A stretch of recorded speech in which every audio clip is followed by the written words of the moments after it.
Hello, hello, hello. Bonjour, bonsoir à tous. J'espère que vous allez très bien. Quant à moi, Dieu fait grâce. Je vous souhaite la bienvenue dans la cuisine d'inspiration, saveurs culinaires. Merci à tous mes abonnés anciens confidèles. Aux nouveaux, je vous souhaite la bienvenue. Et aux visiteurs, merci beaucoup de votre passage. Soyez tous bénis. Aujourd'hui, je vous apporte ma recette du jour. Au menu, nous aurons des beignets de banane plantain sans ajout de levure. Une recette simple à faire, simple à réaliser. C'est parti pour la réalisation. C'est parti. Pour ça, j'aurai besoin de tous ces ingrédients pour réaliser ma recette du jour. Donc, nous aurons besoin des bananes plantain. Moi, j'ai utilisé 3 bananes plantain. Vous pouvez ajouter la quantité des bananes, disons 4 à 5 bananes plantain. Et ensuite, j'aurai besoin de la farine de blé. Ensuite, j'aurai besoin donc de cuillères à soupe pour la farine. J'aurai besoin d'une cuillère à soupe de la maïzena. Ensuite, j'aurai besoin d'une demi-cuillère, disons une cuillère à café de sel. Une cuillère à café de sel, pardon. Et ensuite, j'aurai besoin d'une cuillère à soupe de sucre. Le sucre, ce n'est pas obligatoire, c'est facultatif. OK? Donc, ensuite, j'aurai besoin d'huile pour la friture, pour réaliser la friture de nos beignets. Et j'aurai besoin du poivre. Et là, j'aurai besoin d'une bonne cuillère à café de poivre. Moi, j'aime bien le poivre, donc je vais en mettre. Mettez selon vos goûts. Voilà, ça sont mes ingrédients pour réaliser ma recette du jour. Passons à l'étape suivante. Et là, on va aller éplucher nos bananes plantain. Si vous pouvez avoir des bananes plantain bien, quand je dis bien mûres, quand la peau devient noire. Voilà, c'est ça qu'il faut utiliser. Mais si vous avez des bananes plantain mûres, vous pouvez aussi faire. Mais si vous voulez que ça puisse mûrir plus vite, je vous conseillerais de mettre ça au congélateur avec sa peau bien là. Avec sa peau, mettez au congélateur 2 à 3 jours. Retirez, laissez décongeler, vous aurez des bananes plantain bien mûres. C'est l'astuce du jour, c'est ce que je fais. Donc, on met vos bananes mûres au congélateur, 2-3 jours, vous retirez du congélateur, vous laissez décongeler et vous avez vos bananes plantain mûres, bien mûres. Voilà, on finit d'éplucher nos bananes plantain. Ensuite, nous passons à l'étape suivante. Et là, on va venir mettre nos bananes plantain dans un grand saladier. Et on va utiliser, je vais utiliser notre presse à pommes de terre. L'écrase pommes de terre comme ustensile pour écraser mes bananes plantain. Vous pouvez utiliser une fourchette, un mixeur ou un mortier. À vous de voir quel ustensile qui vous conviendra. On écrase très bien, mais moi en écrasant, j'aime bien avoir encore quelques morceaux de banane plantain. Donc si vous utilisez le mixeur, faites doucement. Si vous aimez avoir les morceaux de banane plantain dans vos beignets. Après avoir écrasé, on va venir ajouter nos 2 cuillères à soupe de farine. 2 cuillères à soupe. Si vous ajoutez 4 bananes ou 5 bananes, la quantité de farine restera pareille. OK? Et je viens ajouter la maïzena, 1 cuillère à soupe. Et là aussi, quelle que soit la quantité de 4 à 5 bananes, la quantité de la maïzena restera pareille. Et j'ajoute le sucre.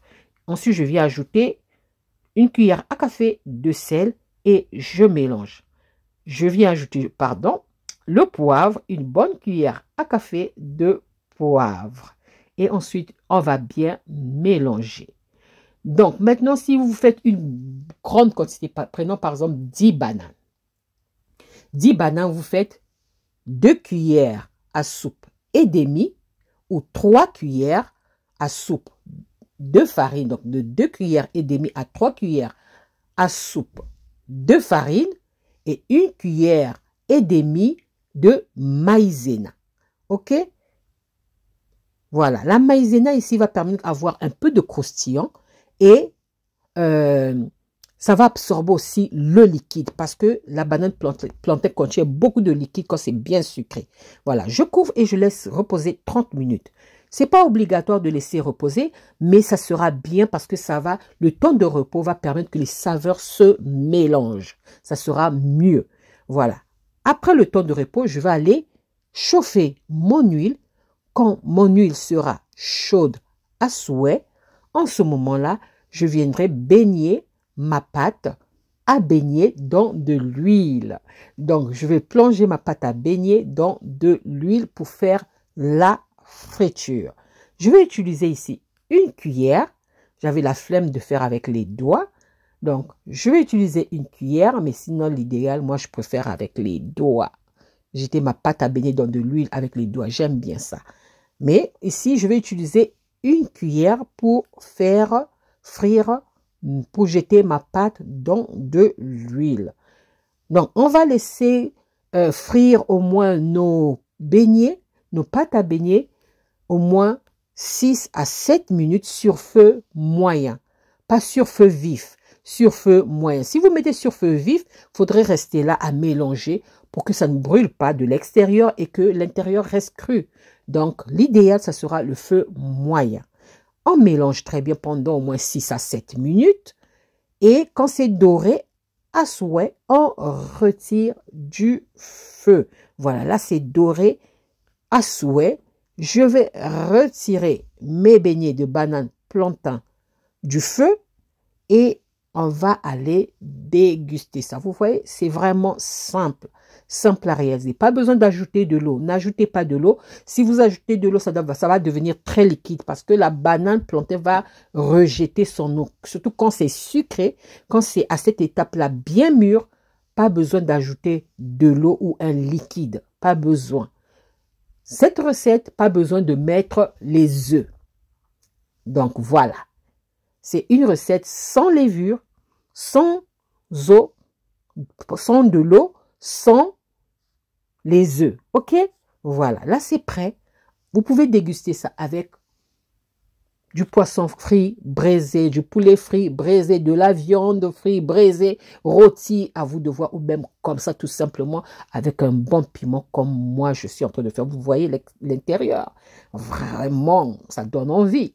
Voilà, ça c'était ma recette du jour. Comment est-ce que je réalise mes beignets de banane plantain sans ajout de levure. Une recette simple à faire, simple à réaliser. J'espère que la recette et la vidéo vont vous plaire. Si la recette et la vidéo vous ont plu, alors les amis, n'oubliez pas de liker, de partager et de vous abonner à la chaîne. Je vous souhaite un bon appétit et une bonne dégustation. J'espère vous revoir à la prochaine recette si Dieu le veut. Alors je vous dis à la prochaine recette. Ciao, ciao. Merci à vous. Ciao. Soyez bénis à la prochaine vidéo. Bye. Merci.